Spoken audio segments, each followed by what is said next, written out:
O Último Judeu. Esse é um título de um livro que eu acabei de ler e gostaria de comentar um pouco com você aqui. Veja, esse aqui, ó. Dá para ver direitinho? O Último Judeu. E o autor é Noah Gordon. O Noah Gordon é romancista de romances históricos. Este é o primeiro dele que eu leio. Deve ter uns 3 ou 4 em português, que eu saiba. Se tiver mais alguma coisa, ou se você já leu alguma coisa do Noah Gordon, coloca aí nos comentários, por favor. Pausa breve para o meu chá aqui. Hoje é o Fé e Chá. Então, tem um dos livros do Noah Gordon que é o Físico. Deixa eu explicar aqui rapidamente. Quando fala físico hoje, a gente pensa no cientista, não é? Mas, originalmente, a palavra físico era sinônimo de médico. Esse livro, O Físico, foi adaptado para o cinema. Eu assisti o filme. Não li o livro, mas vi o filme. É muito interessante a história de um médico europeu que viaja na Idade Média, vai para o Oriente, aprende técnicas de medicina, até então desconhecidas na Europa. Ele as aprende com os árabes e volta para a Europa e vai aplicar aquelas técnicas. Muito interessante. O Último Judeu é um romance ficcional, ou seja, o que o livro descreve não aconteceu. Ele parte de um fato histórico, parte de um fato que realmente teve lugar na história. No ano 1492, portanto há mais de 500 anos, os chamados reis católicos da Espanha, Fernando e Isabel. Aquele ano foi muito importante para a história da Espanha, porque foi o ano que Cristóvão Colombo chegou naquela parte do mundo que nós conhecemos atualmente como as Américas. O Cristóvão Colombo, um italiano, um genovês a serviço da corte espanhola. Aquele ano também os espanhóis conseguiram expulsar do seu país os chamados mouros, que eram os árabes muçulmanos, que haviam dominado uma parte do território da Espanha por cerca de 700 anos. É um período na história da Espanha conhecido como Reconquista. E aí, então, vejam bem, os mouros muçulmanos foram expulsos. Sobrava quem? Quem que sobrou? Os judeus. E aí, o casal real espanhol, Fernando e Isabel, eles emitiram um decreto dando aos judeus da Espanha 90 dias para sair do país. Quem não saísse nesse prazo seria executado. E aí o livro, então, parte disso. Isso aconteceu. O Noah Gordon, então, imagina uma situação de uma família de judeus que eles fogem, mas aí tem o que era na época um rapazinho, menino de 13 anos de idade, chamado Ioná. Y-O-N-A-H. Eu soletrei porque o aplicativo que eu uso, palavras ou nomes em língua estrangeira, ele nem sempre consegue captar, né? Por isso que eu soletrei aqui. Ioná é Jonas em hebraico. O Ioná ficou para trás e ele tem que sobreviver. Repito, é uma história ficcional. Poderia ter acontecido. E o livro vai mostrando, os anos se passam, e o Ioná tem que sobreviver, e ele adota outros nomes, ele, para todos os efeitos, se apresenta como sendo cristão, mas no seu coração ele continua fiel à fé judaica dos seus antepassados. E de cidade em cidade, cada cidade que ele chega na Espanha, ele adota um nome, uma profissão. Tem que sobreviver. Então, por um tempo, ele é pastor de ovelhas e cabras numa cidade, vai para outra cidade costeira, litorânea, trabalhou um tempo breve, o livro é muito breve nessa parte, como marujo, né, num navio de mercante, transportando mercadorias, e depois ele vai para outra cidade e vai ser armeiro, isso é, trabalhar fabricando, confeccionando armas. E no livro, o pai do Ioná, chamava-se Ilquias, tinha sido ourives, isto é, ele fabricava joias.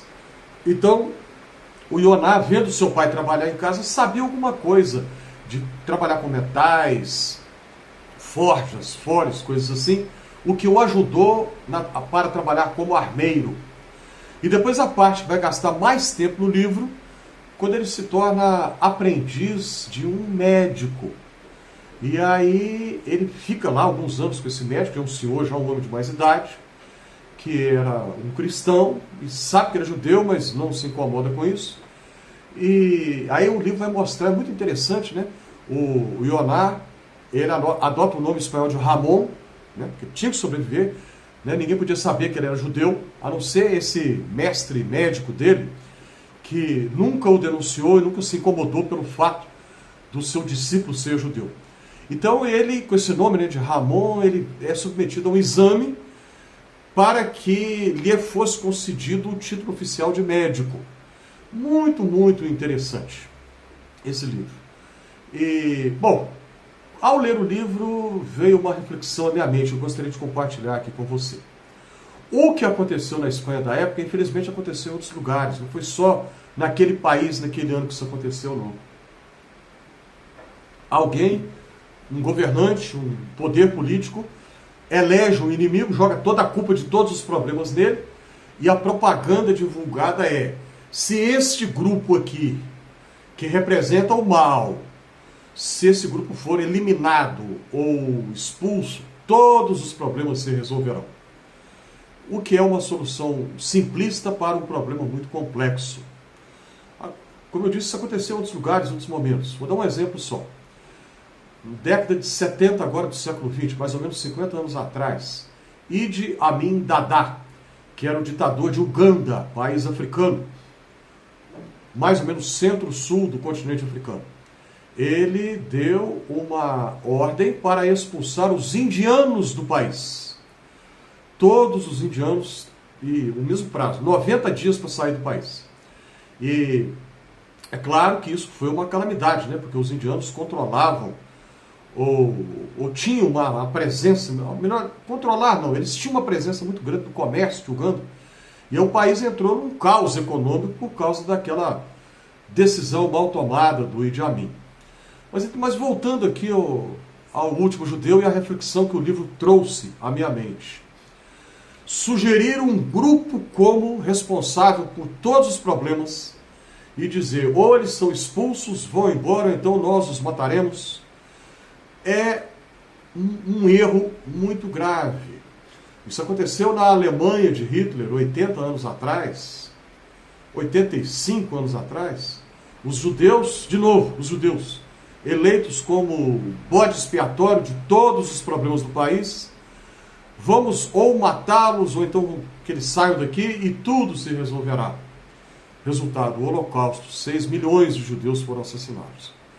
No Brasil dos nossos dias, nós vemos um discurso que vem sendo falado já há uns 5, 6, 7 anos talvez, que coloca quem é de uma determinada preferência política.